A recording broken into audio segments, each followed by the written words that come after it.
Wasaaradda Hawlaha Guud Dhulka Iyo Guryeynta waxaa la soo wareejiyay bishii afraad kowdeedii 2018 waxaan la wareegay xilka wasaaradda 7 bishii afraad 2018 runtii wasaaradda muddada aan joognay 2 sano iyo 9 bilooda waxa uu qabsoomay waxyaabo fara badan oo ka mid yihiin dhamaystirka siyaasadda dhulka shuruuca guryeynta ee lagu dhisayo shaqaalaha dawladda laga bilaabo 2018 xilliga bishii afraad ilaa maanta waxyaabaha miisaaniyadda ku jira ee qaranka loo dhisayo waxay soo maraan wasaaradda Hawlaha Guud Dhulka Iyo Guryeynta waxa uu qabsoomay wasaaradda inay u samayso master plan degmooyin kala gedisan oo ku kala yaala gobolada dalka degmada Togo Jaale waxa kamid ah Laascaanood waxa kamid ah Gabiley waxa kamid ah Argaabo intii noo qabsoomay waxa kamid ah diiwaangelinta hantida maguurtada ee qaranku leeyahay runtii sida la sheegay anigu hadalkaygu waa duco badnaan maayo waxaan u mahadnaqayaa madaxweynaha qaranka mudane Muuse Biixi Cabdi oo gartay inuu wasaaraddan igu soo magacaabo xilka agaasimaha guud waxaan mahadnaqayaa wasaaradda Hawlaha Guud Guryeynta iyo Dhulka ugu horeeyay wasiirka wasaaradda isagoo inaga maqan oo dalka dibadiisa socdaal ugu maqan inoo soo agaasimay inaynu kulankan xilwareejinta oo sidan u dhaco oo soo wakiisho wasiirka isgaarsiinta waxaanu u baahnaa mashaariicda socota inaynu horumarino oo hore u sii wadno oo meel wanaagsan gaarsiino inaan dib u soo noqon taasina iyadna waa inaga goonaan doontaa dib la hayraado saaka oo bishu tahay bishii koobaad 14/2022 waxay dhamaanteen goobjoog ka nahay xilwareejinta laba agaasime guud ee wasaaradda Hawlaha Guud agaasimihi hore cilmi Cabdiraxmaan Cashuur agaasimaha cusub Dr. Jamaal Cabdi Muuse oo minaynu sabootayno minaynu soo dhaweynayno maanta halkan ku sii sagootayna wasaaradda wuxuu la joogay muddo 3 sano ah 3 sano runtii كل إسبدل بدن أو محاول وساردة كم موضة إيه وحياة بدن أو كل آن محاول هركل الجور بحندونا أيام قارني مستر جمال عبد موسى وحويان إنك السودية هين آن نجفوجينو أو وساردة شارك يجا أهلها إيه مكان أنا كلا فوجينو أنت بدل السكور هيني وحنفيله يا إناني كوعسلان دونين أو الهيد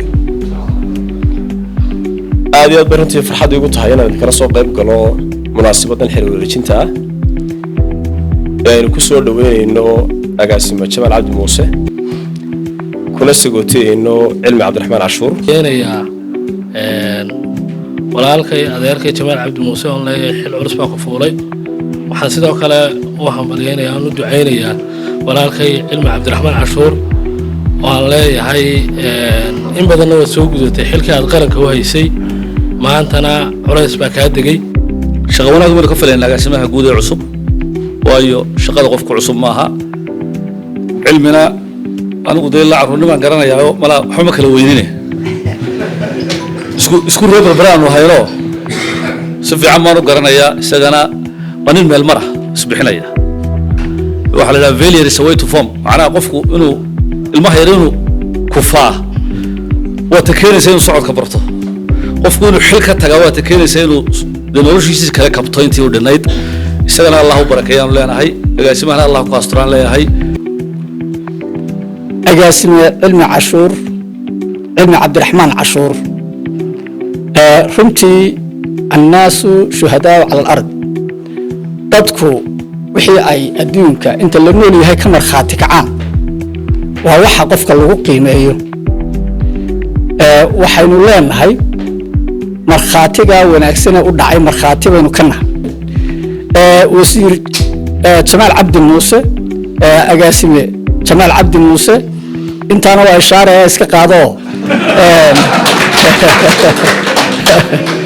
وعلي زي ما هنتي مدبر أنا وساردة إلى شقيني الميل فوق بكي ما يو وحويان ولا ما صير عير ما أنت ما نمعدل أدان لي كايلا هلا كنا فيه runtii waxa leeyahay idinkaa nasiib badanoo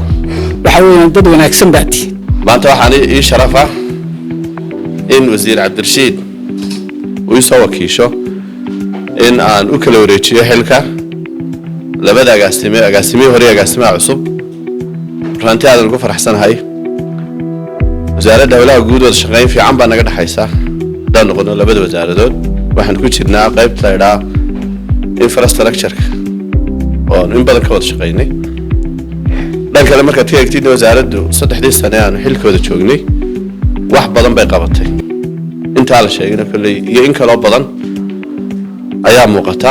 oo ugu horeyso diiwaangelinta hantida qaranku leeyahay waxa kale markhaati kale ayaan oo kamid ah guddida naqshadaynta oo xil saaran maamulidda oo kala shaqeysa wasaaradda qaabka loo maamulayo hantida guud ama wixii uu qaranku leeyahay dhulka waxaan soo joogay markii la sameeyay master plan magaalada Jaale oo wasiirku intuu cagafta fuulo oo maaragtay isagu shaqada uu kaga jiray xagga hore taama khatiman hoon taagnaa meel kale far badan la saacanood iyo cirgaabay kamid tahay laftigeedana gacantu ku ay marka waxaan aad ugu hambalyeynaa wasaaradda hawlaha guud dhaqanka wada shaqaynta iyo isku duubnida ka muuqata oo runtii wax badan u suurtagelisay in hirgasho